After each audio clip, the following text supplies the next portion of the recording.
Hello everyone, हामी चाहिँ force and फ्रिक्सनको बारे स्टडी गरिरहेका थियौँ र आज चाहिँ फोर्स सक्यो हाम्रो हैन।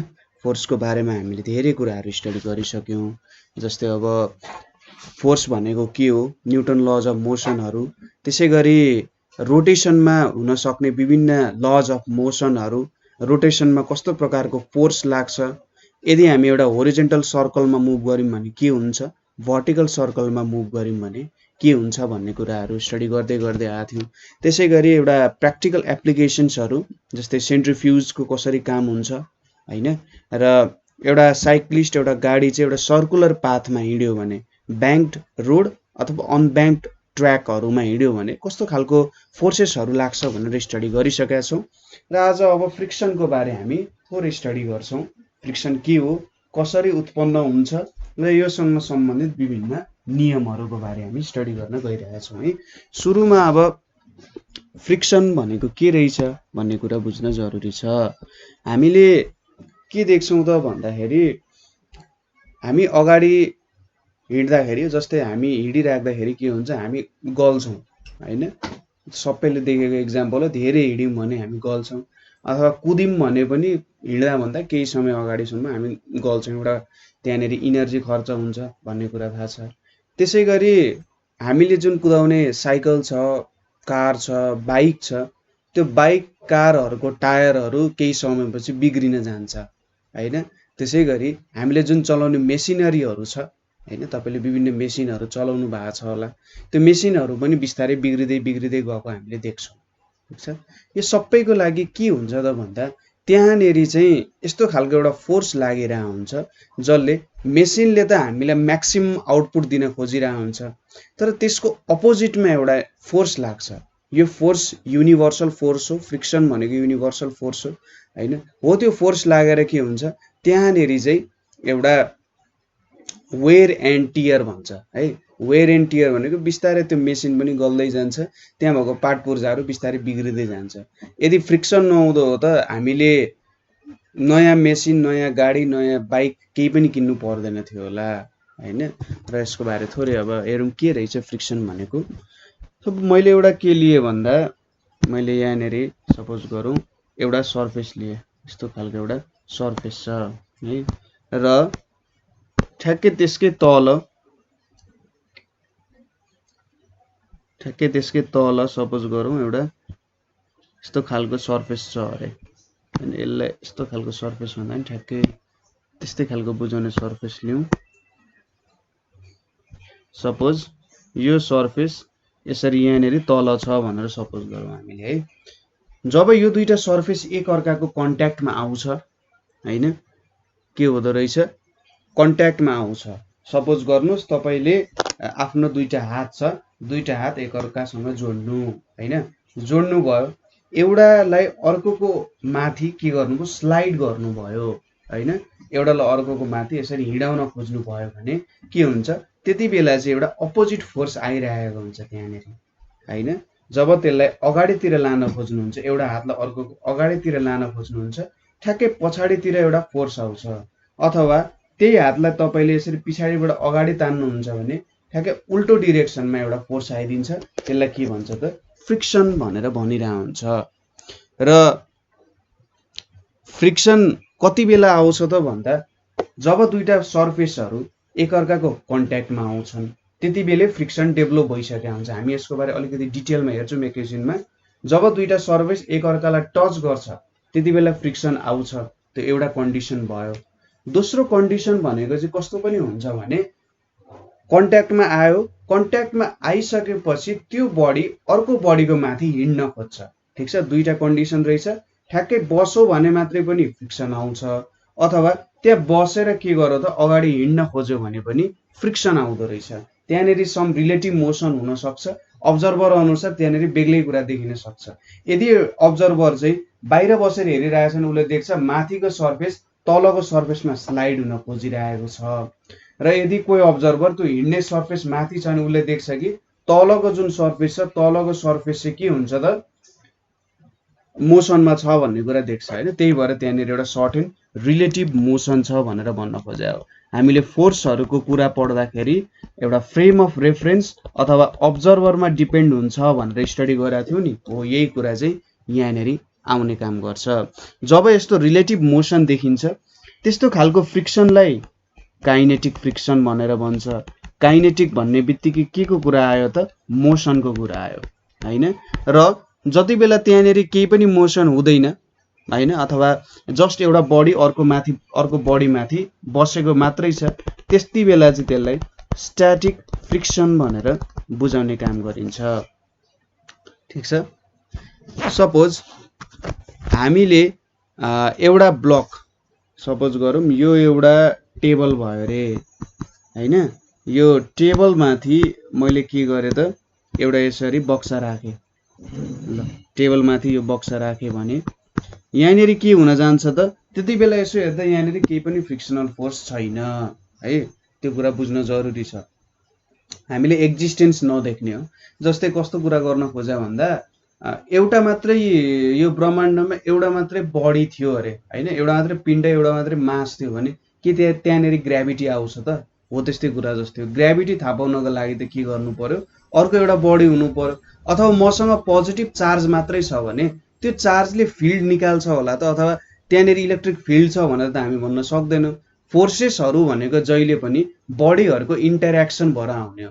एउटा भन्दा ज्यादा बडी भइसकेपछि त्यहाँनेरि बीच हुने इन्टरेक्सनले चाहिँ के भन्न सकिन्छ? फोर्स उत्पन्न भयो भनेर भन्न सकिन्छ त्यो बेलामा हैन। त्यसैले यहाँनेरि जब एउटा टेबल माथि मैले यसरी एउटा वुडन ब्लक राखेँ, हामी भन्छौँ यहाँनेरि केही पनि फ्रिक्सनल फोर्स छैन हैन। सपोज अब हामीले के गर्यौं, यो डिरेक्सनमा मैले एउटा सर्टेन फोर्स दिएँ, होरिजेन्टल फोर्स भनौँ न त्यसलाई, बडीले अगाडि हिँडाउनु छ, मैले सर्टेन होरिजेन्टल फोर्स दिएँ। अब यो जुन ब्लक छ, यो ब्लकको एउटा सर्टेन मास त हुन्छ, सही कुरा हो। न्युटन्सको फर्स्ट लले के भन्छ त भन्दा जबसम्म एउटा अनब्यालेन्स्ड फोर्स कुनै बडीमा लाग्दैन त्यति बेलासम्म त्यो बडी यदि रेस्टमा छ भने रेस्टमै रहिरहन्छ, र यदि मोसनमा छ भने मोसनमै रहिरहन्छ अथवा सर्टेन भेलोसिटीमा रहिरहन्छ। यहाँनिर रेस्टमा छ, त्यो इनर्सियालाई त जित्नै पर्यो, त्यो एउटा कुरा भयो। त्यो पाटोको बारे हामीले अहिले नहेर्दा हुन्छ हैन। तर जब हामीले यहाँ होरिजेन्टल फोर्स लाउँछौँ हामीले देख्छौँ अरे यार यो बडी त हिँडेकै छैन हैन, यो बडी हिँडेको छैन हैन। थोरै फोर्स लाउँदाखेरि के भयो त? त्यो बडी हिँडेको छैन भनेपछि जति फोर्स हामीले एप्लाई गर्यौं नि, यो फोर्सलाई अपोज गर्ने अर्को फोर्स छ होला। अब हामीले यो डिरेक्सनमा फोर्स एप्लाई गर्यौं भने यसलाई अपोज गर्ने फोर्स त अपोजिट डिरेक्सनबाट आउनु पर्यो हैन। नभए के हुन्छ त? एक अर्कासँग क्यान्सल हुँदैन, अभियस कुरा हो यो। एउटा डिरेक्सनबाट हामीले एप्लाई गर्छौं, अर्को डिरेक्सनबाट एप्लाई गर्दाखेरि के हुन्छ? एक अर्कालाई क्यान्सल आउट गर्ने हुन्छ हैन। जस्तै तपाईले यो टग अफ वार भन्ने डोरी तान्ने गेम खेल्नु भएको छ होला। यहाँबाट जति तान्छ डोरी, यताबाट पनि त्यति नै तान्यो भने पो त्यो डोरी बीचमै अडिन्छ त हैन। नभए त यतैपट्टि तानिरहेछ, फ्रिक्सनल फोर्स पनि यतै लाग्ने हो नि त, यही डिरेक्सनमा डोरी जान्थ्यो नि त। हो यसरी बुझ्न सकिन्छ कि यदि एउटा डिरेक्सनमा फोर्स लागिरहेको छ र हामीले देख्छौं त्यो बडी हिँडिरहेको छैन भने अपोजिट डिरेक्सनबाट सर्टेन अमाउन्ट अफ फोर्स लागिरहेछ है भन्ने एक्जिस्टेन्स त हामी थाहा पाउन सक्छौं हैन। अघि हामीले भन्यौं फोर्सेस चाहिँ इन्टरेक्सनको कारण आउने हो। न्युटनले पनि के भनेको थियो थर्ड लमा भन्दा every action has equal and opposite reaction भनेको थियो। एक्सन दिनु भनेको कुनै फोर्स दिनु हो, त्यो रियाक्सन आफसे आप आइहाल्छ, र फोर्सेसहरु जहिले पनि केमा हुन्छ त? पेयरमा एक्ट हुन्छ हैन। यहाँ पनि त्यही भयो, एक्सन दिनु भयो, एउटा अपोजिट डिरेक्सनमा के भयो त? त्यहाँनेरि फोर्सेस चाहिँ डेभलप भयो। अब बिस्तारै तपाईले यो होरिजेन्टल फोर्स अगाडि त्यसलाई पुश गर्न खोजिराख्नु भएको छ। हामीले ल ठीक छ, पुश र पुलकै कन्डिसन हेर्छौं है। यो चाहिँ पुशको कन्डिसन भयो। तपाईले पुश गर्न खोजिराख्नु छ, ठेल्न खोजिरहेछ, बिस्तारै फोर्स बढाउँदै बढाउँदै बढाउँदै बढाउँदै जानुहुन्छ। एउटा सर्टेन अमाउन्ट अफ फोर्स पुगिसकेपछि चाहिँ के हुन्छ? त्यो यो ब्लक जुन छ त्यो मुभ हुन थाल्छ हैन। हो यहाँबाट के देखिन्छ? एउटा सर्टेन फोर्स चाहिँ एक्सिड नहुन्जेलसम्म हैन, एउटा सर्टेन फोर्स एक्सिड नहुन्जेलसम्म के हुने रहेछ? यो बडी नहिँड्ने रहेछ। भनेपछि कुनै पनि बडीको लागि, कुनै पनि मासको लागि एउटा सर्टेन पोइन्ट हुन्छ, एउटा सर्टेन बिन्दु हुन्छ। त्यो बिन्दुसम्म चाहिँ हामीले फोर्स पुर्याउनु पर्यो ताकि त्यो बडी अगाडि हिँड्न सकोस् हैन। यो कुरा पनि हामीले बुझ्यौं होला। ल ठीक छ, यो पुशको कुरा भयो। अब सपोज हामीले यसलाई यतापट्टिको डिरेक्सनमा तान्यौँ भने यो भनेको त पुल गर्नु हो। जब तपाईँले पुल गर्नुहुन्छ नि, पुल गर्दाखेरि पनि तपाईँले के देख्नुहुन्छ, एकदम थोरै फोर्सले पुल गर्नु हो भने त्यो बडी अगाडि आउनै सक्दैन हैन, त्यो बडी अगाडि आउनै सक्दैन। भनेपछि ठ्याक्कै यसको अपोजिट डिरेक्सनमा के भइरहेछ त, फोर्स लागिरहेको छ भन्ने कुरा बुझ्नुपर्छ। र पुल गर्दा पनि तपाईँले एउटा सर्टेन फोर्स एक्सिड गरिसकेपछि के हुन्छ, त्यो पुलको कारण त्यो बडी मुभ हुन थाल्छ। सो पुश होस् या पुल होस्, त्यो दुइटै कन्डिसनमा एउटा certain amount of force exceed भइसकेपछि मात्रै त्यहाँनिर के आउने रहेछ त, मुभमेन्ट आउने रहेछ बडीमा। र यहाँबाट के देखिन्छ, अघि हामीले भन्यौँ रेस्टमा रहँदाखेरि आउने फ्रिक्सनलाई स्ट्याटिक फ्रिक्सन भनेर भनिन्छ। र जति बेलासम्म त्यो बडी मुभ हुँदैन हैन, जति बेलासम्म त्यो बडी मुभ हुँदैन त्यति बेलासम्म हामीले बुझ्नु पर्यो कि स्ट्याटिक फ्रिक्सन लागिरहेको रहेछ। र ठ्याक्कै मुभ हुँदाखेरि, मुभ हुने पोइन्टमा त्यो चाहिँ म्याक्सिमम स्ट्याटिक फ्रिक्सन भयो हैन। मुभ हुनुभन्दा ठ्याक्कै अगाडिलाई चाहिँ म्याक्सिमम स्ट्याटिक फ्रिक्सन भनेर भन्न सकिन्छ त्यो कुरालाई हैन। र बडी जब मुभ हुनुभन्दा अगाडिसम्म स्ट्याटिक फ्रिक्सन आउँछ। स्ट्याटिक फ्रिक्सनलाई चाहिँ यसले डिनोट गर्न सकिन्छ। र लिमिटिङ फ्रिक्सन भन्छ। लिमिटिङ फ्रिक्सन भनेको चाहिँ कस्तो भयो त, अब त्यो पछि चाहिँ बडी मुभ हुन थाल्छ, यसलाई चाहिँ एफएस म्याक्स भनेर भन्छ। लिमिटिङ फ्रिक्सन भनेको जस्ट के हो त, म्याक्सिमम स्ट्याटिक फ्रिक्सनलाई नै के भनिन्छ त, लिमिटिङ फ्रिक्सन भनेर भन्ने गरिन्छ हैन। र एउटा एक्सपेरिमेन्टली के पनि देखिया छ भन्दा, एक्सपेरिमेन्टल अब्जर्भेसन्समा बेस्ड भएर हामी भनिरहेछौँ, लिमिटिङ फ्रिक्सन एक्सिड भइसकेपछि हैन, ल लिमिटिङ फ्रिक्सनलाई पनि जित्यो। लिमिटिङ फ्रिक्सनलाई जितेपछि हामीले के देख्छौँ त, लिमिटिङ फ्रिक्सन अब मुभ हुन थाल्यो, बडी मुभ हुन थालिसकेपछि त्यो लिमिटिङ फ्रिक्सन जति थियो नि त्योभन्दा कम फोर्स लगाएर पनि त्यो बडी चाहिँ मुभ हुन थालेछ हैन। हो, यहाँबाट एउटा के कन्सेप्ट निक्लिन्छ भन्दा हाम्रो काइनेटिक फ्रिक्सनको कन्सेप्ट निक्लिन्छ। ठिक छ, यो कुरा तपाईँहरूले बुझ्नुभयो होला। यसको एउटा सर्टेन हामीले अब ग्राफ डेभलप गर्न सक्छौँ। यहाँनिर सपोज मैले यहाँनिर एक्सिस लिए, यतापट्टि सपोज मैले एप्लाइड फोर्स राखेँ है, एप्लाइड फोर्स राखेँ, यतापट्टि मेरो फ्रिक्सनल फोर्स छ। एक्स एक्सिसमा एप्लाइड फोर्स, यतापट्टि हाम्रो फ्रिक्सनल फोर्स छ। अब हामीले के भन्यौँ त भन्दा बिस्तारै त्यहाँनिर मैले फोर्स बढाउँदै गएँ अरे। फोर्स बढाउँदै जानुको मतलब के हुन्छ त, यहाँनिर मैले बिस्तारै फोर्स बढाउँदै गएँ नि, सपोज यसरी बढ्दै बढ्दै बढ्दै बढ्दै गइरहेछ, माथि चढिरहेको छ, एउटा सर्टेन पोइन्ट आउँछ। अब यहाँनिर ल यो एउटा सर्टेन पोइन्ट भयो।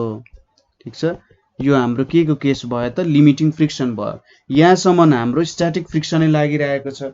यो हरेक पोइन्टमा यो एफएस मैले जुन लाइनलाई नाम दिएको छु, यो लाइनको जबसम्म यो पोइन्टमा पुग्दैन, यो पोइन्टमा नपुगुन्जेलसम्म त्यो बडी मुभ हुन थाल्दैन। अब के हुन्छ, जब बडी मुभ हुन थाल्छ नि, तपाईँले देख्नुहुन्छ कि एप्लाई गरिराख्नु पर्ने फोर्स घटेर जान्छ। के हुँदो रहेछ, तपाईँले एप्लाई गर्नुपर्ने फोर्स चाहिँ के हुन्छ, घटेर जान्छ, यसरी सट्ट तलतिर घटेर जान्छ। र त्यसपछि के हुँदो रहेछ, ऊ चाहिँ एउटा स्ट्रेट लाइनमा हिँड्न थाल्छ फेरि। ठिक छ, यसरी स्ट्रेट लाइनमा हिँड्न थाल्छ। यो भनेको चाहिँ हाम्रो काइनेटिक फ्रिक्सन हो। यसको कजेसहरू चाहिँ हामी लास्टमा, किन काइनेटिक फ्रिक्सन चाहिँ स्ट्याटिक फ्रिक्सन भन्दा कम हुनु पर्यो भन्ने कुरा, लास्टको हाम्रो जुन कज अफ फ्रिक्सन भन्ने कुरा छ त्यसमा हामी थोरै स्टडी गर्न जान्छौँ है। ठिक छ, यति कुरा हामीले बुझ्यौँ यहाँनिर। ल फ्रिक्सनल फोर्स यो एफएस भयो, यो एफके हुन गयो। ठिक छ, र अन्तिममा के भयो, एफके कन्स्टेन्ट हुने रहेछ। अब हामीले हेर्नुपर्ने कुरा भनेको चाहिँ यहाँनिर लज अफ फ्रिक्सनको बारे हामी थोरै चर्चा गरौँ। के हुँदो रहेछ त, फ्रिक्सनको नियमहरू के हुँदो रहेछ भन्ने कुरा हो। एउटा कुरा तपाईँले के बुझ्नु पर्यो भन्दा, लज अफ फ्रिक्सन भनेको त्यतिकै दिमागमा बनाएको एउटा कन्सेप्ट मोडल होइन, यो चाहिँ एक्सपेरिमेन्टल्ली भेरिफाइड कुराहरू हो हैन। सायद तपाईँहरूको ल्याबोरेटरीमा तपाईँहरूले समय पाउनुभयो भने यो सम्बन्धी कामहरू गर्न सक्नुहुन्छ हैन। कसरी काम गर्ने भन्ने कुरा अलिकति अप्ठ्यारो भयो भने हामी एकैछिनमा कसरी भेरिफाई गर्न सकिन्छ विभिन्न लज अफ फ्रिक्सनहरू भन्ने कुराहरू पनि स्टडी गर्छौं है, र त्यही अनुसार तपाईले प्र्याक्टिकल एप्रोचमा काम गर्न सक्नुहुन्छ। पहिलो नियम हाम्रो फ्रिक्सनको पहिलो नियम भनेको चाहिँ के हो भने जुन हाम्रो मैले फ्रिक्सनल फोर्सलाई F सबस्क्रिप्ट F लेखे है, FF भनेको चाहिँ फ्रिक्सनल फोर्स हो। फ्रिक्सनल फोर्स के हुन्छ त X parallel to surface in contact. पहिलो कुरा यो भयो, X parallel to surface in contact. ठीक छ, यसले के भनिरहेछ, जुन फ्रिक्सनल फोर्स हामीले एप्लाई गर्छौं त्यो फ्रिक्सनल फोर्स चाहिँ जुन सर्फेस छ त्यसको प्यारलली नै के गर्छ त एक्ट गर्ने काम गर्छ हैन। जस्तै यो एउटा सर्फेस भयो मेरो र यसकै तल सपोज यसरी अर्को सर्फेस छ भने फ्रिक्सनल फोर्स चाहिँ यो सर्फेसको प्यारलली एक्ट हुन्छ। पहिलो नियम त्यो भयो। And oppose their relative motion, के गर्दो रहेछ, and oppose their relative motion.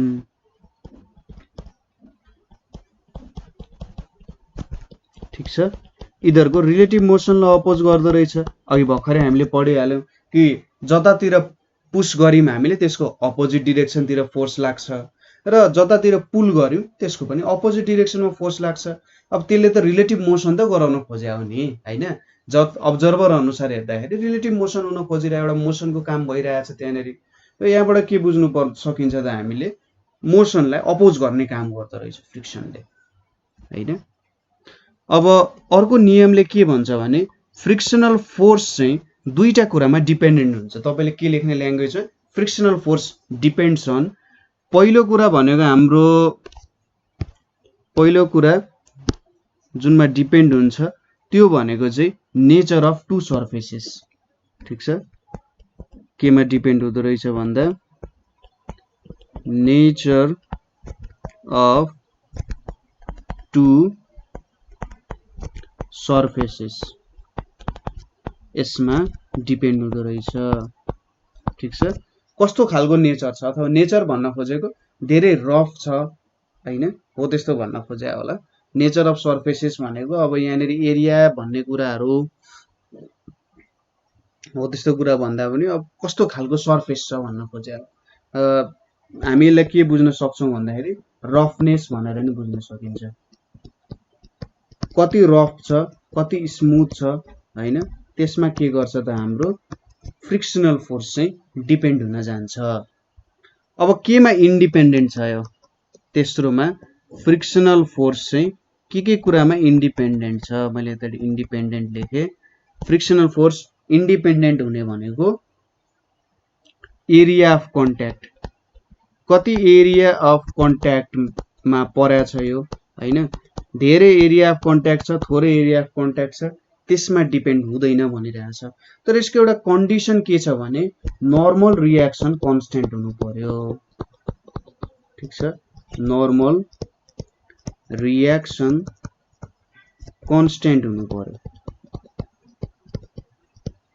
Normal reaction यदि कन्स्टेन्ट छ भने नर्मल रियाक्सन भनेको कस्तो हुन्छ त भन्दा सपोज मेरो यो सर्फेस भयो, सरी बडी भयो, यो बडी मैले एउटा सर्फेसमा राखेको छु, यसको वेटले तलतिर एक्ट गरिरहेछ, ठ्याक्कै यसको माथि जुन रियाक्सन छ यो नर्मल रियाक्सन भयो हैन, न्युटनको एक्सन रियाक्सन पेयर। जुन रियाक्सन माथि लागिरहेछ त्यो रियाक्सन के हुनु पर्यो त कन्स्टेन्ट हुनु पर्यो। यदि कन्स्टेन्ट छ भने एरिया अफ कन्ट्याक्टमा यो कुरा डिपेन्ड गर्दैन। ठीक छ, हो यो एउटा कन्सेप्ट भयो नर्मल रियाक्सन कन्स्टेन्ट हुँदाखेरि। चौथो नियम भनेको हाम्रो के छ भने लिमिटिङ फ्रिक्सनल फोर्स भनेको हामीले एफएस म्याक्स भनेर लेख्थ्यौं। यसलाई चाहिँ हामीले स्मल लेटरमै लेखेका थियौं होला। एफएस म्याक्स भनेको लिमिटिङ फ्रिक्सन। लिमिटिङ फ्रिक्सन चाहिँ directly proportional to normal reaction हुँदो रहेछ। मैले नर्मल रियाक्सनलाई आर ले एक्सप्रेस गरे। नर्मल रियाक्सन यो चाहिँ स्ट्याटिक फ्रिक्सनको कन्सेप्ट अनुसार। ठीक छ, जब स्ट्याटिक फ्रिक्सन एक्ट भइरहेको हुन्छ स्ट्याटिक फ्रिक्सन एक्ट भइरहेको बेलामा हाम्रो लिमिटिङ फ्रिक्सन भनेको चाहिँ आर सँग अथवा नर्मल रियाक्सनसँग डिपेन्डेन्ट हुन्छ। त्यसै गरी हाम्रो काइनेटिक फ्रिक्सनलाई हामीले एफ के भनेर एक्सप्रेस गर्यौं।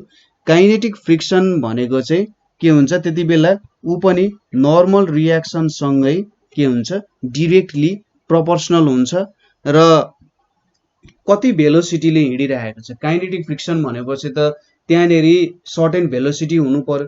यो अब्जेक्ट यतातिर कुनै भेलोसिटीले हिँडिरहेछ भने त्यो भेलोसिटीमा काइनेटिक फ्रिक्सन डिपेन्ड हुँदैन। तपाईले जति भेलोसिटीमा कुदाउनुस्, थोरैमा कुदाउनुस्, धेरैमा कुदाउनुस्, त्यो बेलामा काइनेटिक फ्रिक्सन भेलोसिटीमा, रिलेटिभ भेलोसिटी अफ सर्फेसेसमा डिपेन्ड हुँदैन।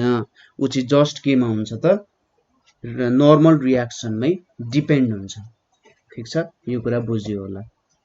यसपछि यति कन्सेप्ट बुझिसकेपछि हामीले हेर्नुपर्ने कुरा भनेको चाहिँ कोफिसिएन्ट अफ स्ट्याटिक फ्रिक्सन भन्ने कुरा छ। कोफिसिएन्ट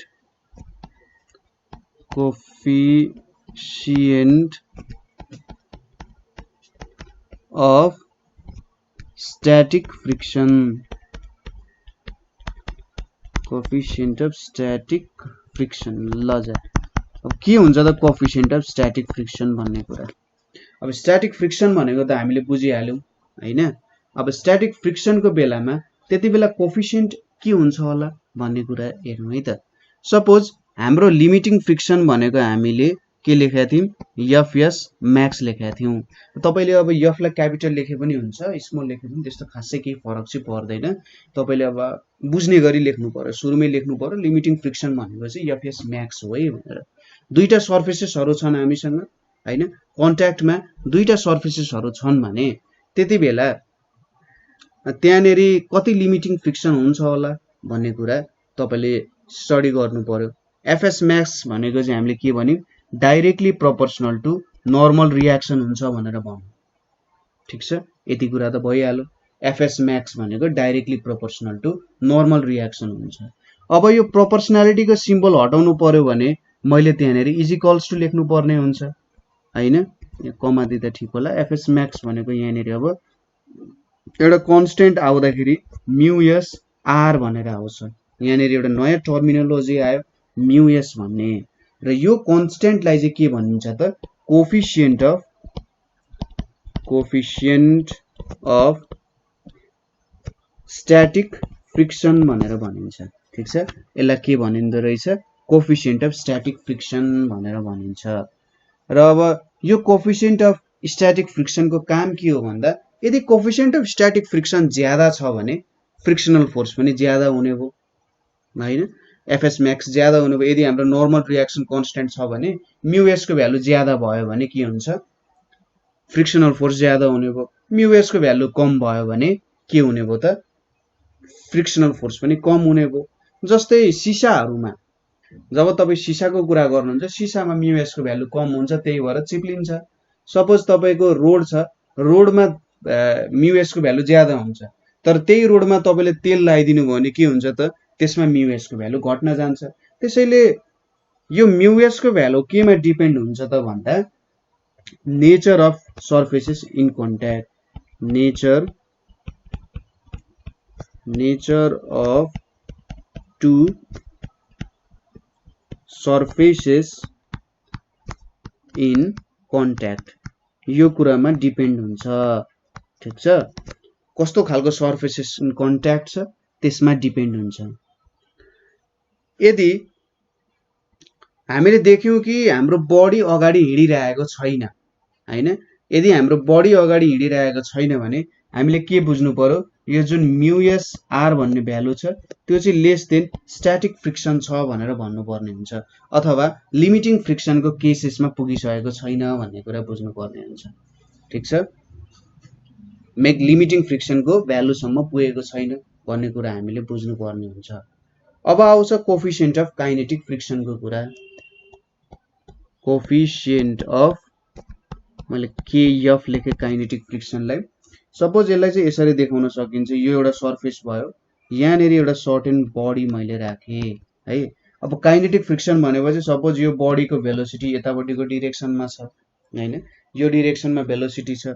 अब यतापट्टिको डिरेक्सनमा भेलोसिटी भइसकेपछि काइनेटिक फ्रिक्सन त ठ्याक्कै अपोजिट डिरेक्सनमा लाग्छ नि, त्यही भएर ठ्याक्कै अपोजिट डिरेक्सनमा हामीले काइनेटिक फ्रिक्सन भन्ने कुरा लेख्यौं। ठीक छ, यो भयो। यहाँनेरि अब यसको यो डिरेक्सनमा एउटा नर्मल रियाक्सन हुन्छ। के हुँदो रहेछ? नर्मल रियाक्सन हुन्छ है। अब यसपछि हामीले यो दुईटा नर्मल रियाक्सन र एफ के त परपेन्डिकुलर भयो नि हैन। परपेन्डिकुलर भयो भने चाहिँ यहाँबाट एउटा सर्टेन रिजल्टेन्ट देखायौं। यो रिजल्टेन्टलाई पी भनेर यतापट्टि पी भनेर डिनोट गर्यौं। यो एंगललाई हामीले अल्फा भनेर लेख्यौं है। यहाँनेरि अब F k is equals to mu के आर भनेर लेख्न सकिन्छ। जस्तै यहाँनेरि tan अल्फा भनेको के हुन्छ? tan अल्फा भनेको सपोज यहाँनेरि अल्फा भयो, यो भ्यालु एफ के हुन गयो हैन, म्याग्निट्युड लिने हो भने, र यो भ्यालु आर हुने भयो। tan अल्फा भनेको त के हुन्छ त? tan अल्फा म्हणजे परपेन्डिकुलर भयो एफ के ओपन आर हुन्छ नि हो। यो F k is equals to R tan alpha भएको छ र tan अल्फालाई चाहिँ म्यू के अथवा कोएफिसिएन्ट अफ काइनेटिक फ्रिक्सन लेख्या हो। यसको मतलब के भयो? हाम्रो जुन नर्मल रियाक्सन छ र नर्मल रियाक्सन र हाम्रो जुन रिजल्टेन्ट हामीले निकालेका छौं त्यो बीचको एंगल भयो यो। यसको बारे पनि हामीले एकैछिनमा स्टडी गरिहाल्छौं के रहेछ भनेर है। र यो म्यू के को भ्यालु चाहिँ ठीक छ, यहाँ जुन हामीले म्यू के लेखेका छौं यो म्यू के भनेको चाहिँ कोएफिसिएन्ट अफ काइनेटिक फ्रिक्सन भयो। यसलाई चाहिँ कोएफिसिएन्ट अफ काइनेटिक फ्रिक्सन भनेर भनिन्छ हैन। र यो जुन म्यू के छ, म्यू के को भ्यालु चाहिँ जहिले पनि लेस देन म्यू एस हुन जान्छ। ठीक छ, के हुँदो रहेछ? हामीले एकै प्रकारको सर्फेस लियौं, हामीले एकै प्रकारको सर्फेस अनुसार काम गरिरहेका छौं भने म्यू के को भ्यालु चाहिँ लेस देन के हुने रहेछ? म्यू एस हुने रहेछ। ठीक छ, यो दुई तीनवटा फर्मुला तपाईले बुझ्नुभयो होला हैन। सेम प्रकारको फर्मुला हो, जस्ट एउटा कोएफिसिएन्ट अफ फ्रिक्सनको कुरा चाहिँ बेग्ला बेग्लै छ। अब आउँछ हामीले जुन फ्रिक्सनको नियमहरु पढ्यौं त्यो नियमहरुलाई कसरी चाहिँ के गर्न सकिन्छ, प्रुभ गर्न सकिन्छ ल त एक्सप्रेस गर्न सकिन्छ होला भन्ने कुराहरु आउन सक्छ हैन। अब यहाँनिर थोरै भेरिफिकेसनको पनि कुरा गरौँ। जस्ट म तपाईहरुलाई भन्दिन्छु कसरी के काम हुन्छ भनेर। Verification of laws, verification of laws of friction। हामीले जुन फ्रिक्सनको नियमहरु पढ्यौं त्यसलाई एक्सपेरिमेन्टली काम गर्नु भयो भने कसरी भेरिफाई गर्न सकिन्छ होला भन्ने कुरा हो यो है। सुरुमा त अब हाम्रो ल अफ स्ट्याटिक फ्रिक्सन भनेर छ,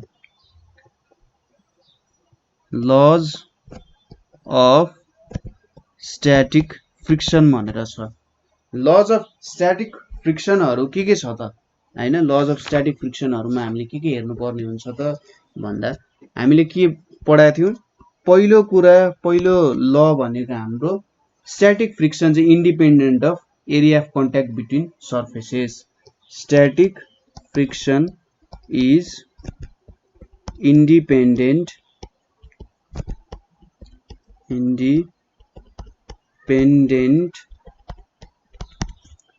of area of contact between two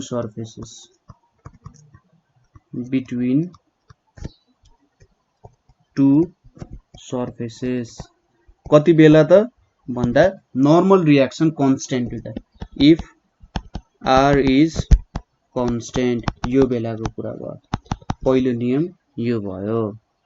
त्यसैगरी दोस्रो हामीले के पढाएको थियौं भन्दा लिमिटिङ फ्रिक्सन जुन छ fs max is directly proportional to normal reaction भनेर पनि स्टडी गरेका थियौं हामीले। यो दुईटा नियमहरु यसो हेरौँ है त।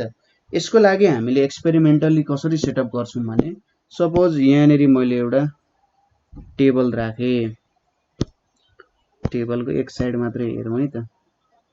सपोज यो एउटा सर्टेन टेबल हुन गयो र यो टेबल जुन छ यो टेबलमा हामीले एउटा सर्टेन के राख्यौं त, सुरुमा अहिलेको लागि एउटा सर्टेन मास राख्यौं।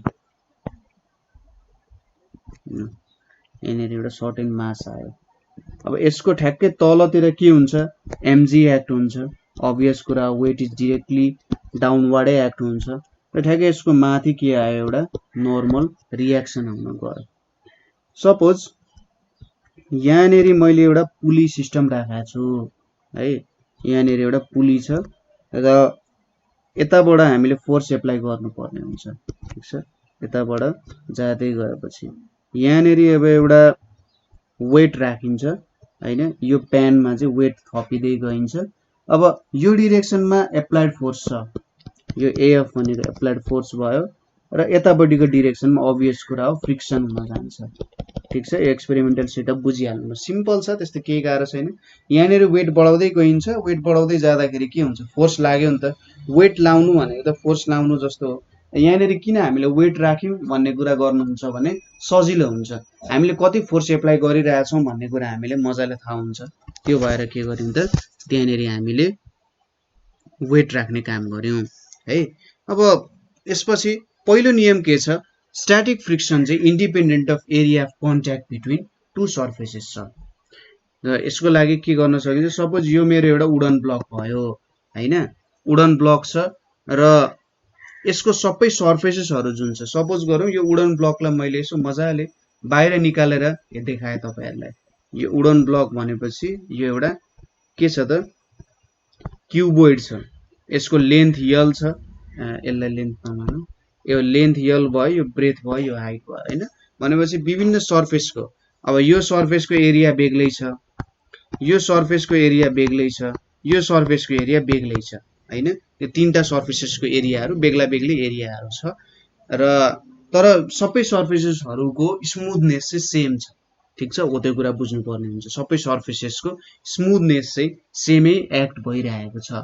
सपोज हामीले सुरुमा यो लेन्थ इन्टु हाइट वाला सर्फेस लियौं, लेन्थ इन्टु हाइट वाला सर्फेस लियौं, टक्क यहाँनेर राखौं, ठीक छ। त्यहाँनेर राखिसकेपछि अब त्यसपछि हामीले वेटहरु राख्दै जाउँ है। वेटहरु राख्दै जाँदा हामीले के देख्छौं, एउटा certain weight, suppose weight W1 राख्दाखेरि के भयो त, त्यो बडी चाहिँ मुभ हुन थाल्यो हैन।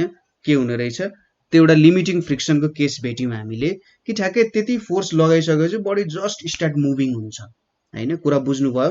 यहाँनेरि जब म वेटहरु थप्दै जान्छु, वेटहरु थप्दै जाँदा बिस्तारै यो बडी मुभ हुन खोज्छ र एउटा सर्टेन वेट पुगिसकेपछि, यहाँनेरि एउटा सर्टेन वेट पुगिसकेपछि यो बडी के हुन्छ त, ठ्याक्कै मुभ हुन्छ। त्यो हामीले के भेट्यौं त, एफएस म्याक्स को भेट्यौं है, लिमिटिङ फ्रिक्सन भेट्यौं हामीले। अब मैले के गरे, बी इन्टु एच वाला सर्फेस, तपाईले यल इन्टु एच वाला सर्फेस राख्नु भएको थियो भने, यो सर्फेस चाहिँ यसरी तल राख्नु भएको थियो भने, अब मैले यो बी इन्टु एच वाला सर्फेस यसरी त्यो बडीलाई घुमाए र बी इन्टु एच वाला एरिया ठ्याक्कै त्यहाँनेर राखे। कुरा बुझिराख्नु भएको छ। त्यहाँनेर मैले के गरे, सर्फेसको स्मुथनेस चेन्ज भएन, जस्ट कति एरियाले त्यो टेबलमा छोइरहेको छ त्यति त चेन्ज भयो नि हैन। बी इन्टु एच वाला पोर्सन राखे भने त्यहाँनेर के हुन जान्छ, अब त्यहाँनेर मैले एफएस म्याक्स मेजर गरे अरे, बिस्तारै यहाँनेर पनि वेटहरु थप्दै गए। सपोज मैले वेट W2 भेटे, अर्को चोटी मैले एल इन्टु बी वाला यो माथिको सर्फेस चाहिँ लगाए, माथिको सर्फेस ट्याक्क टेबलमा छुने गरी राखे र मैले त्यति बेला वेट राख्दै जाँदाखेरि W3 भेटे। तपाईले एक्सपेरिमेन्टली के भेट्नुहुन्छ भने W1 is equals to W2 is equals to W3 भेट्नुहुन्छ। यहाँबाट के बुझ्नु भयो त, हेर्नुस् त, यो बडीको वेट त सेम हुन्छ नि हैन। तपाईले के, अब तपाई ठाडो उभिनुहोस् कि तेर्सो उभिनुहोस्, तपाईको मास त सेम हुन्छ जहिले पनि हैन। तपाई सिधा उभिए पनि, तपाई यसरी लडे पनि तपाईको मास सेम हुन्छ। तपाईको मास सेम भइसकेपछि m इन्टु g सेम हुने पनि हैन। यति कुरा बुझियो। m इन्टु g सेम भइसकेपछि यो नर्मल रियाक्सनमा पनि केही पनि चेन्ज आउने भएन हैन। नर्मल रियाक्सनमा चेन्ज आउने भएन, ठीक छ। भनेपछि r त हामीले कन्स्ट्यान्टै राखेको छौं यहाँनेरि। यो कन्स्ट्यान्टको काम बुझ्नुभयो। अब r कन्स्ट्यान्ट छ, तर हामीले के गरिरहेछौं हेर्नुस् त, तपाई एकचोटी उभिनु भनेको के हुन्छ, तपाईको खुट्टाले मात्रै सर्फेसमा छोइरहेको छ, तर तपाई सुत्नु भनेको के हो त, तपाईको होल बडीले के गरिरहेछ, सर्फेसमा छोइरहेछ नि। तपाईले त्यो बेलामा फ्रिक्सनल फोर्स मेजर गर्नु भयो भने तपाईले के भेट्नुहुन्छ, फ्रिक्सनल फोर्स सेम छ। यहाँ पनि त्यही केस भयो। मैले जस्ट के गरे, नर्मल रियाक्सन सेम छ सबैमा, तर तिनीहरूले जुन सर्फेस इन कन्ट्याक्ट छ नि त्यो सर्फेस कन्ट्याक्ट हुने चाहिँ डिफ्रेन्ट छ। तर त्यति बेला हामीले के देख्यौँ त हाम्रो फ्रिक्सनल फोर्स त्यसमा डिपेन्ड नहुने रहेछ हैन। नर्मल रियाक्सन चेन्ज नहुन्जेलसम्म हाम्रो फ्रिक्सनल फोर्स चेन्ज भएन। ठिक छ, यहाँ जति फोर्स लाग्नु पर्यो लिमिटिङ फ्रिक्सनको लागि सबै केसमा त्यति नै फोर्स लागेको हामीले देख्न सक्यौं है। यो कुरा बुझियो होला हामीले। अब अर्को केस भनेको हाम्रो के देखिन्छ त यहाँनेरि भन्ने के सोधिरहेछ। ल ठीक छ, यो कुरा त बुझ्नु भयो होला। अब अर्को कन्डिसनमा लिमिटिङ फ्रिक्सन भनेको चाहिँ directly proportional to normal reaction हुन्छ भनेर भनिरहेछ। स्ट्याटिक फ्रिक्सनको केसमा लिमिटिङ फ्रिक्सन भनेको चाहिँ प्रोपोर्सनल टु नर्मल रियाक्सन हुन्छ भनेर भनिरहेछ। अब यसलाई कसरी मेजर गर्न सकिन्छ होला। नर्मल रियाक्सनै यहाँनेरि के भइरहेको छ, चेन्ज भइरहेको छ हैन। यहाँनेरि हामीले नर्मल रियाक्सनलाई के गरिरहेछौँ, चेन्ज गरिरहेछौँ। यसको मतलब तपाईले नर्मल रियाक्सनलाई बढाउनु पर्यो अनि घटाउनु पर्यो हैन। कुनै बेला नर्मल रियाक्सनलाई बढाउनु हुन्छ, अर्को बेला घटाउनु हुन्छ। नर्मल रियाक्सनलाई बढाउने घटाउने काम कसरी गर्न सकिन्छ भने यो mg को भ्यालु घटाउनु बढाउनु भयो भने नर्मल रियाक्सनको भ्यालु घट्छ र mg को भ्यालु घटाउन बढाउन त तपाईले मासमा चेन्ज ल्याउनु पर्यो। यदि तपाईले थोरै मास राख्नु भयो भने त्यहाँनेरि तलतिरको वेट कम हुन्छ, नर्मल रियाक्सन कम हुन्छ। तपाईले यदि मास धेरै राख्नुहुन्छ भने तपाईको वेट तलतिरको वेट ज्यादा हुन्छ र नर्मल रियाक्सन पनि बढ्छ। त्यसैले रियाक्सन बढाउनु छ भने वेट बढाउनुस्, रियाक्सन घटाउनु छ भने वेट घटाउनुस् हैन। हो त्यही कन्डिसन्सहरु हामी हेर्छौं। ठीक छ, सपोज हामीले के गर्यौं त यहाँनेरि त एउटा मात्रै ब्लक राखेको छ। एउटा कन्डिसनमा हामीले के गर्यौं, सपोज यसरी तीनवटा ब्लक राख्यौं। तीनवटा ब्लक राख्दाखेरि यो mg के भयो होला, m ड्याश g भयो होला। यो m ड्याशमा चाहिँ तीनवटै ब्लकको मास आइरहेको छ। ठीक छ, यति कुरा बुझ्यो। हामीले तीनटा मास राख्यौं, m ड्याश g भयो, यतापट्टि r ड्याश हुन गयो होला। र यति बेला हामीले यहाँनेरि के गर्यौं त frictional force limiting case measure गर्यौं हैन। के गर्यौं त लिमिटिङ केस मेजर गर्न खोज्यौं। लिमिटिङ केस भनेको कसरी मेजर गर्न सकिन्छ, यहाँनेरि वेटहरु थप्दै थप्दै ल वेटहरु थप्यौं र एउटा लिमिटिङ फ्रिक्सन भेट्यौं हामीले। यति कुरा बुझियो होला। र यति बेला हामीले के देखियो भने जुन लिमिटिङ फ्रिक्सन भेट्यौं हामीले हैन, जुन लिमिटिङ फ्रिक्सन भेट्यौं, लिमिटिङ फ्रिक्सन र नर्मल रियाक्सनको हामीले रेशियो निकाल्न खोज्यौं अरे। लिमिटिङ फ्रिक्सन र एउटा नर्मल रियाक्सनको हामीले रेशियो निकाल्न खोज्यौं भने यहाँनेरि हामीले यही निकाल्ने हो, एउटा रेशियो निकाल्ने हो। कस्तो खालको रेशियो हुन्छ भन्ने कुरा नि निकाल्ने हो, क्याल्कुलेट गर्ने हो। यो एउटा केस भयो। ठीक छ, यो r ड्याश को केस भयो, यो fs ड्याश को केस भयो। सपोज मैले एउटा वेट घटाइदिए, r डबल ड्याश भयो, m डबल ड्याश g भयो। त्यति बेला fs म्याक्स यहाँनेरि वेटहरु राख्ने काम गरेर r ड्याश आयो रे हैन। अर्को चोटी मैले के गरिदिए, यसलाई नि आधा बनाइदिए। सपोज यो वेट छैन भनेर सोचौं, त्यति बेला के भयो अरे fs max double dash r dash. सोच्नुस् विभिन्न कन्डिसनमा r डबल ड्याश विभिन्न कन्डिसनमा मैले मेजर गरिरहेको छु भन्ने कुरा सोच्नुस् न। एउटा fs म्याक्स बाइ r भयो, एउटा fs max dash by r dash भयो, अर्को चोटी f double dash s max by r double dash हुन गयो हैन। यो तीनवटा कन्डिसनमा मैले के मेजर गरे त मेरो एउटा रेशियोहरु मेजरमेन्ट गरे। विभिन्न ब्लक्सहरु राख्दै नर्मल रियाक्सन घटाउँदै बढाउँदै त्यो कुराहरु मैले क्याल्कुलेट गरे। ठीक छ, र यति बेला हामीले के भेट्यौं त भन्दा यो तीनटै कन्डिसनमा हामीले के भेट्यौं भने यो कुरा त लगभग इक्वल रहेछ एकअर्कासँग भन्ने कुरा भेट्यौं। एउटा सर्टेन नम्बर दियो यसले हैन। fs म्याक्स बाइ r गर्दाखेरि यो तीनटै कुराहरु गर्दाखेरि तीनटा कन्डिसन्सहरु भयो। तपाईले 10 वटा 12 वटा 13 वटा कन्डिसन्स गर्नुस्, यही कुरा नै निक्लेला। यो यसरी विभिन्न कन्डिसनमा हामीले के देख्यौं त, यसले त विभिन्न फोर्स एउटै भ्यालु दिन गयो। यो विभिन्न कन्डिसनमा एउटै भ्यालु दिन गयो र त्यो भ्यालु चाहिँ हाम्रो के हुन्छ त कोएफिसिएन्ट अफ स्ट्याटिक फ्रिक्सनको भ्यालु दियो। एउटा सर्फेसमा मात्रै हामीले एउटै सर्फेसमा मात्रै काम गरिरहेछौं, वुडन टेबलमा काम गरिरहेछौं र यो बेलामा उले वुडन सर्फेसको कोफिसिएन्ट अफ स्ट्याटिक फ्रिक्सन दियो। यहाँबाट हामीले के बुझ्न सकिन्छ भने हाम्रो स्ट्याटिक फ्रिक्सनको लिमिटिङ केस भनेको अथवा लिमिटिङ फ्रिक्सन भनेको चाहिँ डिरेक्टली प्रोपोर्सनल टु हाम्रो के हुँदो रहेछ त रियाक्सन हुँदो रहेछ, नर्मल रियाक्सन। यदि नर्मल रियाक्सन बढ्यो भने हाम्रो लिमिटिङ फ्रिक्सन पनि बढ्ने रहेछ र नर्मल रियाक्सन घट्यो भने लिमिटिङ फ्रिक्सन पनि घट्ने रहेछ भन्ने कुरा थाहा पायौँ हामीले है। ठिक छ, यो कुरा हामीले बुझ्यौँ। अब यसपछि कोफिसिएन्ट अफ लिमिटिङ फ्रिक्सन बुझ्यो। अब हामीले हेर्नु पर्ने भनेको law of dynamic friction. Law of dynamic friction के हुन्छ त? ल अफ डाइनामिक फ्रिक्सनमा त्यही माथिकै जस्तो नियम हो। यहाँनेरि पनि हामीले ल अफ डाइनामिक फ्रिक्सनमा यसको dynamic friction is directly proportional to normal reaction हुन जान्छ। ठिक छ, डाइनामिक फ्रिक्सन भनेको डिरेक्टली प्रोपोर्सनल टु नर्मल रियाक्सनै हुन जान्छ। अब यो ललाई कसरी भेरिफाई गर्न सकिन्छ होला भन्दा पुरानै कन्डिसन लिने है। हामीले नयाँ ल हेरिरहेको छौँ है यहाँनिर। म तपाईँले एक्सपेरिमेन्टली कसरी बुझ्न सकिन्छ भन्ने कुरा एकदम सजिलोसँग काम गर्न सकिन्छ। तपाईँले आफ्नै घरमा पनि ल्याब सेटअप गर्न सक्नुहुन्छ यसको लागि हैन। घरमै ल्याब सेटअप गर्ने, ढकहरू लिएर जस एउटा पेन लिएर त्यसमा हेर्न सक्नुहुन्छ। फ्रिक्सनको नियमहरू त्यस्तो गाह्रो पनि छैन कि हामीले ठुल्ठुलो ल्याबै चाहियो छैन। फिजिक्स बुझ्नको लागि के हुन्छ भने तपाईँले त्यसलाई सजिलो तरिकाले कसरी एप्लाई गर्न सकिन्छ भन्ने कुराहरू त हेर्ने हो नि हैन। पहिले कम्प्युटरको मेमोरीहरू कति ठुल्ठुलो हुन्थ्यो हैन, घरभन्दा ठुल्ठुलो कम्प्युटरहरू हुन्थ्यो। अहिले त त्यही कुराले बिस्तारै एप्लाई गर्दै गर्दै जाँदाखेरि सजिलो बनाउँदै जाँदाखेरि सानो अब त हाम्रो स्किनभित्र नै कम्प्युटर राख्न सकिन्छ हैन। स्किनभित्र कम्प्युटर राख्ने, कम्प्युटर राखेर त्यही हातै भई कम्प्युटर चलाउने हैन। 6 सेन्स टेक्नोलोजीहरू भनेर भन्छ नि हैन। तपाईँले टेडहरूको भिडियोजहरू हेर्नुभयो भने त्यहाँनिर 6 सेन्स टेक्नोलोजीको कुराहरू आउँछ। हो त्यस्तो केसेसहरू आउन थालिसक्यो हैन। त्यही भएर जति सक्दो के हुन्छ नि साइन्सको नियमलाई चाहिँ आफ्नै अनुसार हैन कसरी बुझ्नु भएको छ त्यो अनुसार राम्रो तरिकाले एप्लाई गर्ने र सबैभन्दा सजिलो तरिकाले कसरी एप्लाई गर्ने। साइन्सलाई सिम्पल बनाउन खोज्ने।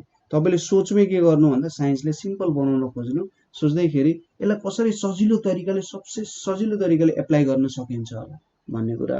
र त्यो अलिकति गाह्रो कुरा पनि हुन्छ। सिम्पल कुरा नै के हुन्छ त डिफिकल्ट हुँदै हुँदै जान्छ है कहिलेकाहीँ। त्यसैले त जहिले पनि सिम्पल तरिकाले सोच्न खोज्ने, किनभने त्यहीँनिर सबै कम्प्लेक्सिटीहरू के हुन्छ त एकै ठाउँमा आइपुगिहाल्छ है। ठिक छ, ल हामी लज अफ डाइनामिक फ्रिक्सनको बारे कुरा गरिरहेको थियौँ। F k is directly proportional to R हुन्छ। हामीले के भन्यौँ ल यही कुरामा एप्लाई गरौँ। सपोज हामीले यसरी वेटहरू एप्लाई गरिरहेछौँ हैन, वेटहरू राख्ने यही कामहरू भइरहेको छ यहाँनिर। र वेटहरू राख्दै जाँदाखेरि के हुन्छ हामीले स्लाइड पुश पनि गरिरहेछौँ हैन। स्लाइड के गरिरहेछौँ, पुश पनि गरिरहेछौँ। र एउटा सर्टेन समयपछि के हुन्छ यो ब्लक चाहिँ मुभमेन्ट हुन थाल्छ हैन। त्यहाँनिर के हुन्छ सपोज गर्नुहोस् तपाईँले लिमिटिङ फ्रिक्सनको केसेसहरू काटिसक्नुभयो हैन। लिमिटिङ फ्रिक्सनको केस गइसक्यो। अब लिमिटिङ फ्रिक्सन गइसकेपछि तपाईँहरूले चाहिँ त्यो ब्लकमा मुभमेन्ट ल्याउन थाल्नुभयो हैन। त्यहाँनिर मुभमेन्टहरू आउन थाल्यो। ठिक छ, र त्यति बेला हामीले के गर्यौँ त भन्दा नयाँ वेटहरू जुन एड गरेका छौँ नि त्यसले चाहिँ हामीलाई डाइनामिक फ्रिक्सनको भ्यालु दिने काम गर्छ हैन। नयाँ वेट्सहरू एड गर्दाखेरि त्यहाँनिर डाइनामिक फ्रिक्सनको केसेसहरू आइरहेको छ भन्ने कुरा बुझ्न सकिन्छ। र डाइनामिक फ्रिक्सन हामीले मेजर गर्यौँ। सपोज डाइनामिक फ्रिक्सन मेजर गर्दा एकचोटि F k by are major गर्यौँ, अर्कोचोटि अर्को वेट राखेर एफ ड्यास के बाई आर ड्यास मेजर गर्यौँ, अर्कोचोटि एफ डबल ड्यास के बाई आर डबल ड्यास भनेर मेजर गर्यौँ हैन। तीनटा कन्डिसन लिए मैले। यो केसेसहरूमा तपाईँहरूले डाइनामिक फ्रिक्सन मेजर गर्दा के देख्नुभयो भन्दा यो तीनटा पनि एकअर्कासँग इक्वल छ। तर यहाँबाट आउने जुन भ्यालु छ नि यो भ्यालु के छ त माथिको जुन स्ट्याटिक फ्रिक्सनको कोफिसिएन्ट छ त्यो स्ट्याटिक फ्रिक्सनको कोफिसिएन्ट भन्दा थोरै सानो छ हैन। अलिकति थोरै एमाउन्टमा भए पनि सानो छ। तर आउन चाहिँ लगभग यो तीनटा केसेसले दिने भ्यालु पनि एउटै भ्यालु आयो। र जुन भ्यालु आयो नि यहाँ त्यो भनेको हाम्रो के हुन्छ त त्यो सर्फेसको लागि, त्यो दुईटा सर्फेसको लागि कोफिसिएन्ट अफ डाइनामिक फ्रिक्सन हुन जान्छ। र यसरी कन्स्टेन्ट आइसकेपछि हामीले के बुझ्नु पर्यो F k by R is equals to mu k हुने रहेछ अथवा एफके इज इक्वल्स टु म्यु के आर भनेर हामीले भेट्यौँ। कोफिसिएन्ट अफ डाइनामिक फ्रिक्सनको कुराहरू पनि यहाँनिर गऱ्यौँ। र यहाँबाट अर्को कुरा के बुझ्यौँ भन्दा relative velocity of two surfaces in कन्ट्याक्टमा पनि डिपेन्डेन्ट नहुने रहेछ होइन। कति भेलोसिटी छ भन्ने कुरामा डाइनामिक फ्रिक्सन चाहिँ डिपेन्ड हुने भएन भन्ने कुरा यहाँबाट एक्सप्रेसिबल भयो। नभए भेलोसिटीको केही रोल भएको भए त्यो भेलोसिटीले भ्यालुमा त चेन्ज गर्नु पर्थ्यो नि। तपाईँले धेरै ठेल्दाखेरि के हुनु पर्थ्यो, धेरै ठेलिनु पर्थ्यो, म्यु के को भ्यालु घट्थ्यो बढ्थ्यो होला। तर अब थोरै ठेल्दाखेरि के हुनु पर्थ्यो, थोरै नै चेन्ज भएको देखिन्थ्यो होला। तर त्यस्तो केसेसहरू त यहाँनिर आएन, त्यही भएर त्यस्तो कामहरू यहाँनिर भएन भन्ने कुरा बुझ्न सकिन्छ होइन। हो ठ्याक्कै यही कुराहरू हुन्छ, एड गर्दै जाने र डाइनामिक फ्रिक्सन पनि देखिँदै जान्छ। तपाईँले पुस गर्नुहुन्छ र ब्लक चाहिँ एउटा कन्स्टेन्ट भेलोसिटीले हिँडिरहेको छ भन्ने कुराहरू हो। यसपछि आउँछ एङ्गल अफ फ्रिक्सनको कुरा है। यहाँनिर अब हेरौँ थोरै एङ्गल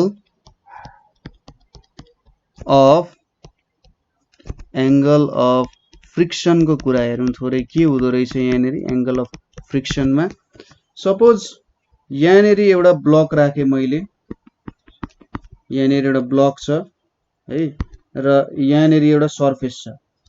सपोज अब यतापट्टि के भयो, नर्मल रियाक्सन आर हुन गयो, यतापट्टि लिमिटिङ फ्रिक्सन छ एफएस म्याक्स भन्ने, यतापट्टि पी भनेर लाग्यो होइन। यहाँनिर के छ त अल्फा भनेर छ।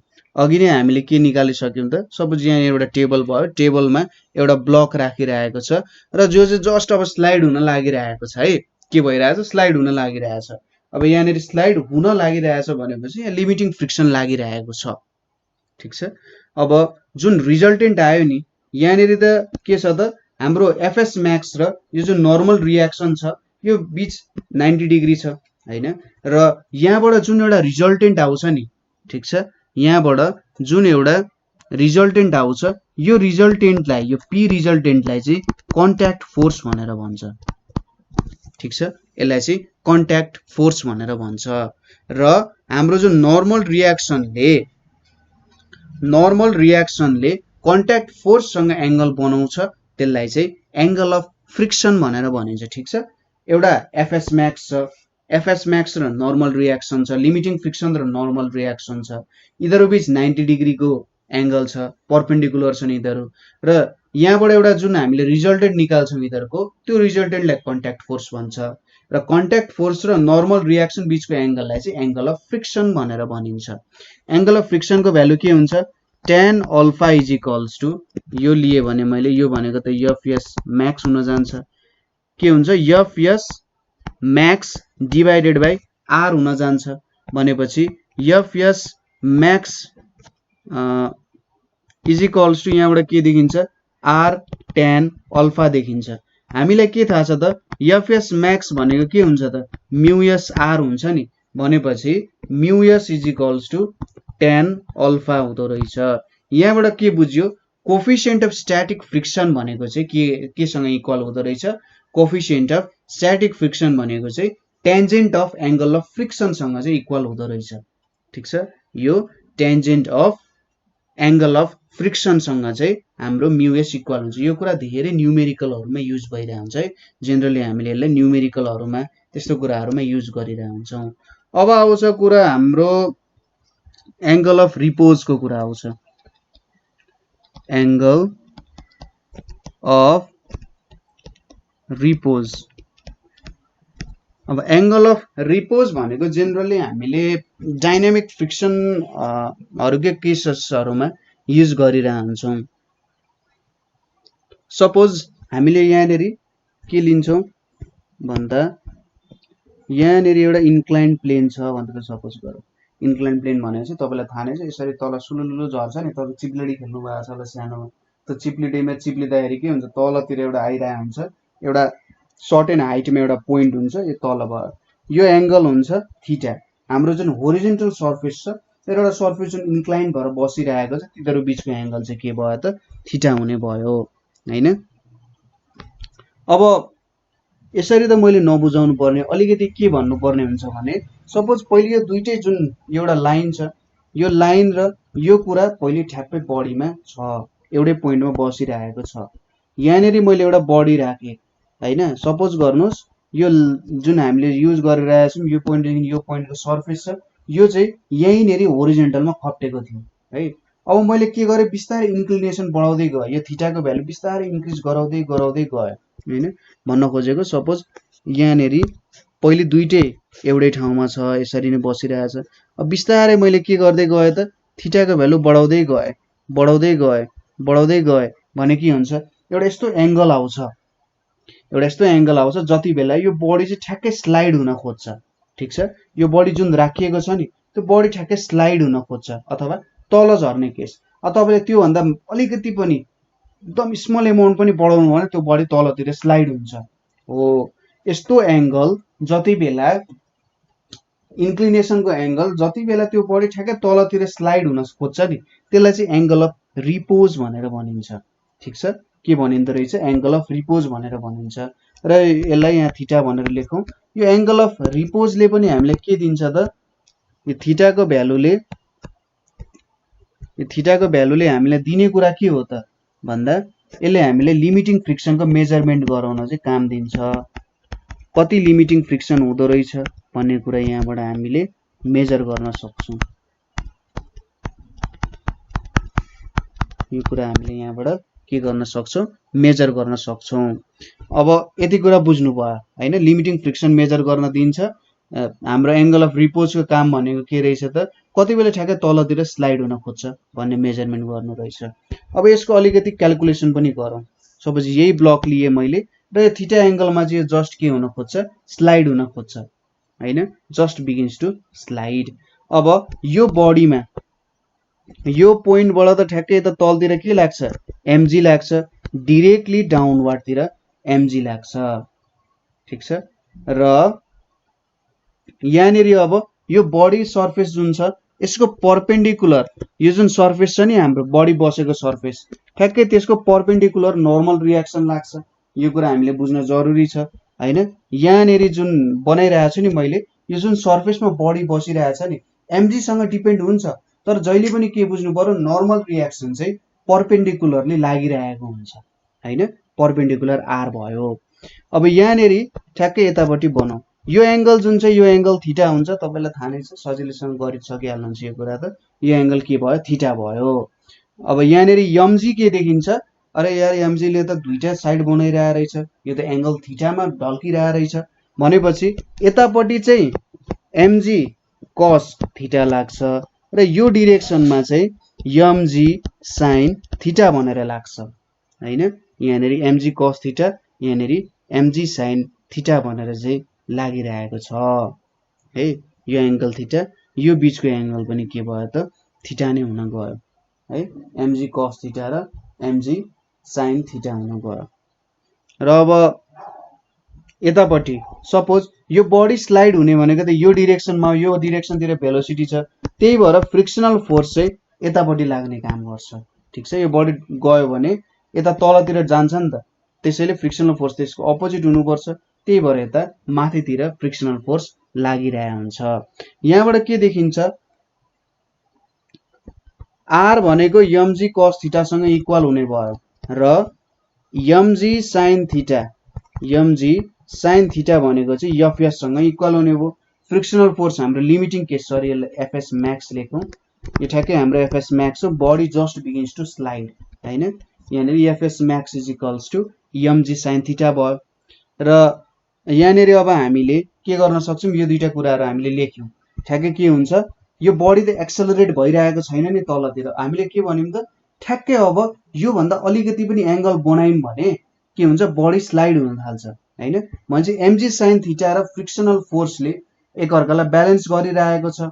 एमजी साइन थीटाले बडीलाई तलतिर तानिरहेछ, एफएस म्याक्सले माथितिर तानिरहेको छ र यो ठ्याक्कै यसमा चाहिँ के भयो, ब्यालेन्स भयो। लिमिटिङ फ्रिक्सनको र यो हाम्रो तलतिर जाने फोर्स चाहिँ एकअर्कासँग ब्यालेन्स भइरहेको छ भन्ने कुरा बुझ्नु पर्यो हैन।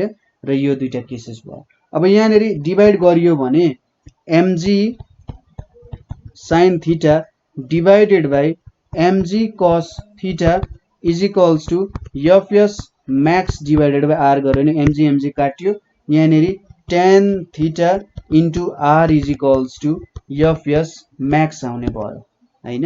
यति कुरा बुझियो। यहाँनिर अब पहिलेकै केस अनुसार tan theta is equals to mu S आउने भयो हैन। म्हणजे कोफिसिएन्ट अफ स्ट्याटिक फ्रिक्सन पनि एंगल अफ रिपोज जुन छ एंगल अफ रिपोज को टेन्जेन्ट सँग इक्वल हुने रहेछ भन्ने कुरा बुझ्न सकियो हैन। यो केसबाट के बुझियो त भन्दा हेर्नुस् है tan theta is equals to mu S छ र tan alpha is equals to mu S नै छ भने tan theta is equals to tan alpha होला त। यो एकचोटी तपाईहरुले हेर्नु होला हैन। म्यु एस छ भने एउटै खालको सर्फेस लियो भने tan theta is equals to tan alpha हुन्छ कि हुँदैन होला भन्ने कुरा एकचोटी तपाईले थोरै खोज्न सक्नुहुन्छ के हुन्छ भनेर। ठीक छ, यति कुराहरु बुझियो। यो कुराहरु न्यूमेरिकलमा युज हुन्छ र यो काम कसरी भयो भनी बुझ्नु होला है।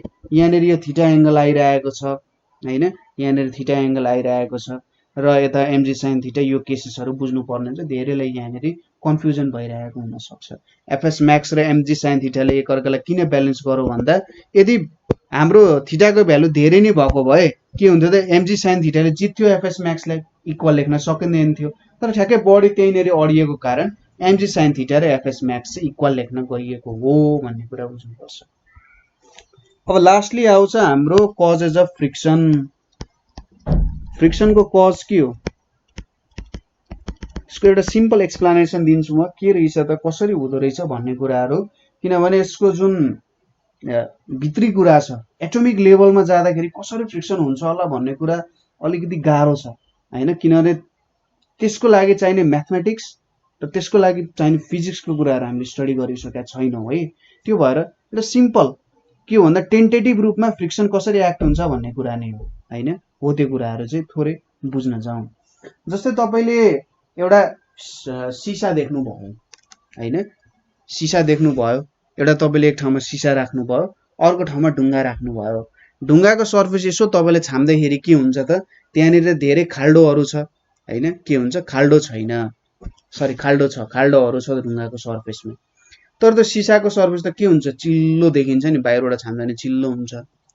तर त्यही सिसाको सर्फेसलाई तपाईले भित्र डीप लेभलमा जानु भयो भने के देख्नुहुन्छ, डीप लेभल पनि धेरै नि गइराख्नु पर्दैन, माइक्रोस्कोपले ठुलठुलो बनाउँदै जानु भयो भने त्यो सर्फेस पनि के हुन्छ त स्मूथ हुँदैन। यहाँबाट के एउटा कन्सेप्ट भन्न खोजे हो भन्दाखेरि यो पुरै विश्व ब्रह्माण्डमा कुनै पनि यस्तो सर्फेस छैन जुन चाहिँ टोटल्ली स्मूथ होस् हैन। के त टोटल्ली स्मूथ हुने कुनै पनि सर्फेस छैन, त्यहाँनेरि केही न केही इरेगुलारिटिजहरु हुन्छ। यसरी देखाउँदाखेरि यस्तो खालको इरेगुलारिटिजहरु हुन्छ, तपाईले हेर्दाखेरि देखिँदैन, तर त्यहाँनेरि के हुन्छ त इरेगुलारिटिजहरु चाहिँ जताततै यत्र तत्र इरेगुलारिटिजहरु देख्न सकिन्छ त्यहाँनेरि। सपोज अब यो दुईटा सर्फेसहरु एकअर्काको कन्ट्याक्टमा आयो, एकअर्काको कन्ट्याक्टमा आएपछि के हुन्छ त यो यहाँ भयो र अर्को सर्फेस यसरी मैले यहाँनेरि लिए, यसरी यहाँनेरि के भयो त दुईटा सर्फेस जोडिन गयो। यो अब दुईटा सर्फेस जोडिनु गयो के हुन्छ त दुईटा सर्फेस बीचको इरेगुलारिटिज कतैतिर खाल्डो हुन्छ। जस्तै यो पोइन्टमा हेरौँ न, यहाँनेरि खाल्डो छ, यो खाल्डोमा के गर्यो त्यो पहाड छिर्न गयो, यहाँनेरि खाल्डो छ, यता माथितिर खाल्डो छ, यो पहाड यो खाल्डोमा छिर्न गयो, काहीँनेरि हुन्छ भन्ने छैन हैन। यसरी के हुन्छ एउटा सर्फेस अर्को सर्फेससँग के हुन्छ इन्टरलक्ड हुन्छ। ठीक छ, के हुँदो रहेछ इन्टरलक्ड हुँदो रहेछ। अब यहाँबाट हामीले के पनि देख्छौं भने सबै यो इन्टरलक्ड हामीले हेर्नु पर्ने हो, कहाँ इन्टरलक भएको छ भन्ने कुराहरु हैन। यो टर्म भनेको इन्टरलक, एकअर्कासँग ठ्याक्कै जोडिएर रहन्छ नि। दुईटा हातलाई तपाईले यसरी जोड्नु हुन्छ नि, दुईटा हातको एउटालाई खुम्चाउनु हो अर्कोलाई नि खुम्चाएर यसरी जोडेर तिनीहरुलाई निक्लिने गरी राख्नु भयो भने त्यसलाई इन्टरलक भनिन्छ हैन। हो यहाँ पनि त्यस्तै इन्टरलक हुन्छ भनेपछि यो इन्टरलकिङ को कुरा हामीले हेर्नु पर्यो र एक्चुअल टोटल सर्फेस जति छ त्यो अनुसारको टोटल इन्टरलकिङ हुँदैन, काहीँनेरि इन्टरलक हुन्छ काहीँनेरि हुँदैन हैन। त्यसैले जति सर्फेस कन्ट्याक्टमा हुन्छ त्यो हुन्छ भन्ने छैन। काहीँनेरि त हेर्नुस् न यसरी माथि अडी पनि रहेको हुन्छ, यसरी अडिदा त इन्टरलक हुने भएन हैन। जहाँनेरि चाहिँ कन्ट्याक्ट छ अथवा इन्टरलकिङ छ त्यहाँनेरि प्रेसर हाई हुने भयो हैन र त्यहाँनेरि एउटा बोन्ड फर्म हुने भयो। ठीक छ, त्यति बेला के हुन्छ बोन्ड फर्म हुन्छ। यहाँनेरि सोच्नुस् कि यो सर्फेस र यो सर्फेस यसरी जोडिदाखेरि त्यहाँनेरि एउटा टाइप अफ बोन्ड फर्मेसन हुने भयो र यो बोन्ड फर्मेसनको कारण के हुने भयो त यो बोन्ड फर्मेसनको कारण त्यहाँनेरि अब यो बोन्डलाई टुक्राउनको लागि त हामीले सर्टेन बाहिरबाट फोर्स एप्लाई गर्नुपर्ने हुन्छ हैन यो बोन्डलाई हटाउनको लागि त्यहाँनेरि एउटा सर्टेन फोर्स एप्लाई गर्नुपर्ने हुन्छ र यो फोर्स जुन हामीले एप्लाई गर्छौं त्यो फोर्सले इन्टरलकिङ के गर्ने हो टुक्राउने हो यही जुन इन्टरलकिङको फोर्स हुन्छ यसलाई नै फ्रिक्सनल फोर्स भन्छ यहाँनेरि के हुँदो रहेछ सर्फेसहरु रफ हुँदो रहेछ यो रफ सर्फेसेसहरुको कारण त्यहाँनेरि इन्टरलक हुँदो रहेछ इन्टरलक भइसकेपछि त्यहाँनेरि एक प्रकारको प्रेशर फर्म हुन्छ प्रेशरको कारण त्यहाँनेरि एउटा मोलिकुलर बोन्डै फर्म हुन्छ मोलिकुलर बोन्ड फर्म भइसकेपछि तिनीहरुलाई त हामीले छुटाउनु पर्यो एउटा सर्फेसलाई अर्कोसँग छुटाउनको लागि त के गर्नुपर्ने हुन्छ फोर्स दिनुपर्ने हुन्छ नि हो त्यही जुन इन्टरलकिङको कारण फोर्स आइरहेको छ त्यसलाई फ्रिक्सनल फोर्स भन्छ र त्यही फोर्सलाई चाहिँ हामीले के गर्नुपर्ने हो जित्नुपर्ने हो हैन हो त्यो फोर्सलाई जित्नुपर्ने हो जुन फोर्स त्यहाँनेरि आयो त्यसलाई फ्रिक्सनल फोर्स भनिन्छ एक तरिकाले बुझ्दा यही हो हाम्रो फ्रिक्सनल फोर्सको कजेजहरु भनेको चाहिँ यही नै हुन जान्छ है कहिलेकाहीँ यहाँनेरि चार्जेसहरु कुरा पनि आउन सक्छ जब चार्जेसहरुले एकअर्कालाई एट्र्याक्ट गरिसकेपछि तिनीहरु एकअर्कासँग बस्न गयो र त्यसले एउटा फ्रिक्सनल फोर्स क्रिएट गर्छ र त्यसलाई चार्जहरुलाई तोडिने जस्तो कुराहरु आउन सक्छ कहिलेकाहीँ है यसको धेरै प्रकारको अब फ्रिक्सनहरुलाई पनि अब डेप्थमा स्टडी गर्नुपर्ने हो भने कस्तो कस्तो खालको फ्रिक्सन आउँछ ड्राई फ्रिक्सन आउँछ फ्लुइड फ्रिक्सनहरु आउँछ लुब्रिकेटेड फ्रिक्सनहरु आउँछ स्किन फ्रिक्सन इन्टरनल फ्रिक्सनहरुको धेरै कुराहरु आउँछ है त्यही भएर यो एउटा जनरल के भयो त कज अफ फ्रिक्सन हुन गयो सो यहाँनेरि आज हामीले फ्रिक्सन भनेको के हो विभिन्न फ्रिक्सनहरुको नियमहरु static friction dynamic friction kinetic फ्रिक्सनको कुराहरु गर्यौं यसले एक्सपेरिमेन्टली कसरी काम गर्न सकिन्छ त्यो कुराहरु पनि हेर्यौं हैन एक्सपेरिमेन्टली कसरी भेरिफाई गर्न सकिन्छ त भन्ने कुराहरु हेरौं त्यसैगरी एंगल अफ रिपोज भनेको के रहेछ एंगल अफ फ्रिक्सन भनेको के रहेछ भन्ने कुराहरु हेर्यौं हैन र लास्टली कज अफ फ्रिक्सनको बारेमा थोरै डिस्कस गर्यौं यहाँसम्म तपाईहरुलाई केही प्रब्लम भयो अथवा बुझ्नु भएन भने हामीले कमेन्ट गर्न सक्नुहुन्छ अथवा 9849595895 मा कल गर्न सक्नुहुन्छ आजको लागि यति नै थ्यांक यू फर वाचिङ